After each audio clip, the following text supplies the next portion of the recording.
Understand, it was the amateurs. You know, Floyd Mayweather has been defeated in the amateurs. Anthony Joshua has been defeated and knocked down in the amateurs. But when it comes to Deontay Wilder, even when you look at the fights against, for example, Nikolai Further, Eric Molina, Johan Duhaupas, when he seems to take a clean shot, his legs don't react so well. And I'm not the only one saying this. I'm T Street Controversy. This is T Street Controversy Live. 228 3/4 for Deontay Wilder, 233 1/4 for Szpilka. They both weighed in today. And Deontay Wilder weighs in anywhere between 220 to 230 every time he fights. And the same for Szpilka, weighing in anywhere between 230 and 235. I'm T Street Controversy. This is T Street Controversy Live. They've done a good job over the last couple of days hyping up this fight. They had a little bit of a confrontation on Wednesday or 2 days before the weigh-in at the World Trade Center, where basically Szpilka kind of softly headbutted Deontay Wilder, then Wilder just smacked the shit out of him. So, you know, this is a fight that I've been hearing really hasn't been doing too well in ticket sales. And if you look at it, the co-feature, Deontay Wilder is having some troubles getting established as a household name heavyweight. I understand that boxing is not what it used to be, you know, as far as American boxing is concerned, you know, but he's at a point right now where his name is growing and he has the knockouts to be considered an exciting fighter. But realistically, it's just something missing. I don't know what it is. Now, Deontay Wilder is good. Floyd Mayweather has been defeated in the amateurs. Anthony Joshua has been defeated and knocked down in the amateurs. I understand that when it comes to that footage that's been circulating more heavily, it's always been out there of Deontay Wilder getting knocked down and stopped in the amateurs by a Polish fighter. You know, when you look at his fights against Eric Molina, Johan Duhaupas, and even Nikolai Further, they rocked him. And what I've seen is that his legs, you know, he doesn't seem to react to clean punches too well. Now, can Szpilka, who's a guy who's pretty slow, you know, he's not fast, and I'm not sure that he has the boxing ability to be able to get past the long jab in the height and the reach of a Deontay Wilder. But what if he just, you know, gets a nice clean shot in? Will we see Deontay Wilder get somewhat stunned or rocked again? I don't know. It all depends on what Szpilka is going to show up. To beat Deontay Wilder, you got to crowd his space. He's not a very good inside fighter. If you allow him to move, and even fighting off the back foot, he's pretty good with the jab. If you allow him to move around the ring and, you know, just keep jabbing you, you know, and throwing those long right hands, then you're going to be in for a long night.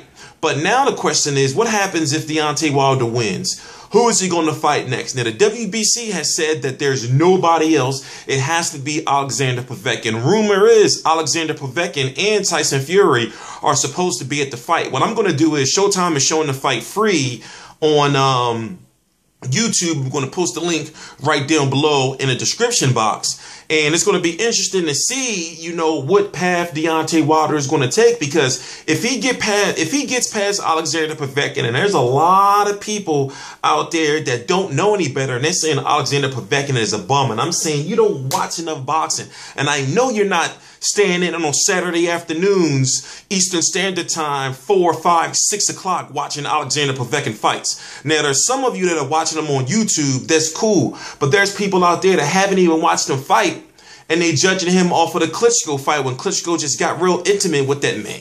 So it's a situation where, like, Alexander Povetkin is good. Alexander Povetkin has a solid amateur background, and he can box. He has the punching power, and I'm thinking that this guy's just been sitting in wait thinking, when am I going to take this guy's belt? There's been so much speculation and so many rumors about why Deontay Wilder and Alexander Povetkin is not fighting next. Or why they haven't fought next or yet. You have Deontay Wilder's team saying, well, look, Povetkin hasn't been ready. We've been trying to get this guy into the ring for a year now. Even though Deontay Wilder's now fighting his third voluntary. Alexander Povetkin has only had, what, I believe, one fight since then. He knocked out Mike Perez, 2 fights since then. So you have Alexander Povetkin's team who's saying that Deontay Wilder has been taking their time, you know, and making things difficult. So, you know, we had to get a fight to be active. He fought in September, so we fought in November. He's saying the only reason why he fought in September, meaning Deontay Wilder, is because Povetkin was going to be fighting in November, which is true. We don't know who's holding up the fight.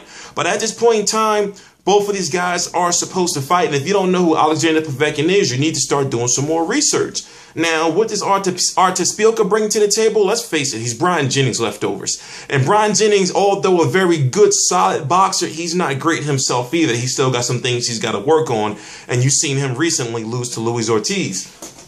There's so many questions surrounding Deontay Wilder. He is saying that he wants to be the undisputed unified champion of the world, and 2016 is his year. But when you got Tyson Fury out there, who's also saying he's going to be in attendance, by the way, when you have Tyson Fury, the WBA and the WBO champion out there, that's a fight that if you get past Alexander Povetkin, meaning Deontay Wilder, who is he going to fight? Another top 15 WBC guy? Because, you know, me knowing so much that I know about the heavyweight division and the rankings and things like that, if he's going to be undisputed champion of the world, 2016 has got to be a year where he fights contenders. No more Johan Duhaupas, no more Eric Molinas, no more Artur Szpilkas. Now, he hasn't beat Szpilka yet, but the point I'm trying to make is, if he beats Szpilka, right, he has to fight Alexander Povetkin.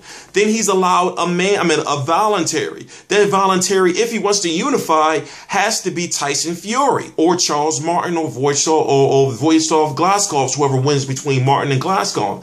And then after that, he has to fight Anthony Joshua, because Anthony Joshua is the next mandatory in line. Now, the only way, if he beats Povetkin, that he'll be allowed 2 voluntaries is if Anthony Joshua team saying, no, we want to wait a little while longer to let this simmer. So right now, with the way the WBC is and the way the rankings are, he doesn't have too much time to bullshit around anymore. And it's going to be interesting to see that, you know, like if I believe, in my personal opinion, that Tyson Fury really wholeheartedly feels he can beat Deontay Wilder. And I feel that they will fight Deontay Wilder after the Vladimir Klitschko fight. But I don't believe that Deontay Wilder, after Alexander Povetkin, if he wins, will fight Tyson Fury immediately. I just don't believe it. I just don't. You know, it's hard, especially when you look at his management, and Al Haymon, he just don't work like that. But I'm T-Street Controversy. This is T-Street Controversy Live. Of course, I'm going to be doing a video after the fight. I still got some Deontay Wilder and Charles Martin, Glazkov, and Artur Szpilka content to upload. I'm T-Street Controversy. This is T-Street Controversy Live. Please subscribe.